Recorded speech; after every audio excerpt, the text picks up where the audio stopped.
কষানো হয়ে গেছে। এখন আমি বেগুন আলু দিয়ে দিব।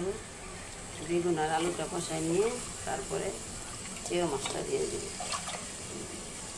চেয়া মাছের চচ্চড়ি।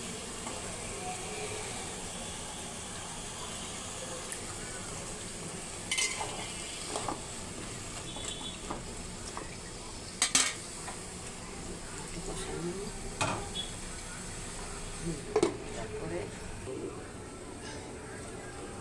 গোস্ত ছেঁচা দিয়া শুটকির মতো রাখবো।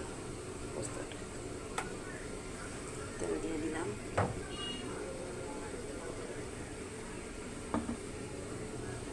দিয়ে দিলাম পেঁয়াজ,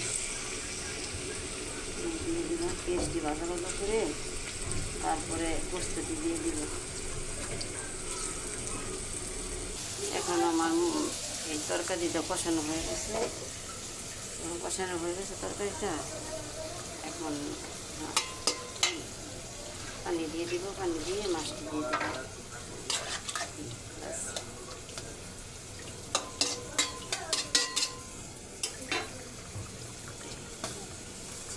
মাছটি দিয়ে দিলাম।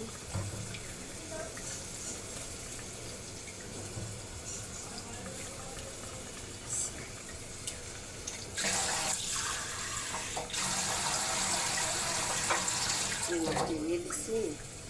যে মাছটি এখন সিদ্ধ হয়ে যাবে, তারপরে একটু চড়চড়ি হয়ে যাবে। যে মাছের চড়চড়ি। কাঁচামরিচ দিয়ে দিলাম।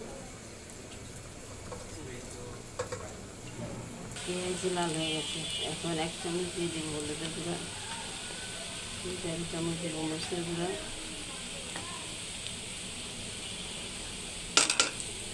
1 চামচ দিব আদা বাটা, এখন স্বাদ মতো লবণ দিয়ে দেব।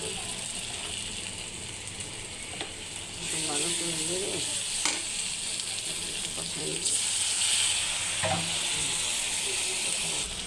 এখন মশলা আমার কষানো হয়ে গেছে। এখন গরুর গোস্তটা দিয়ে দিব। এগুলো ছেঁচা দিয়ে শুটকির মতো রান্না।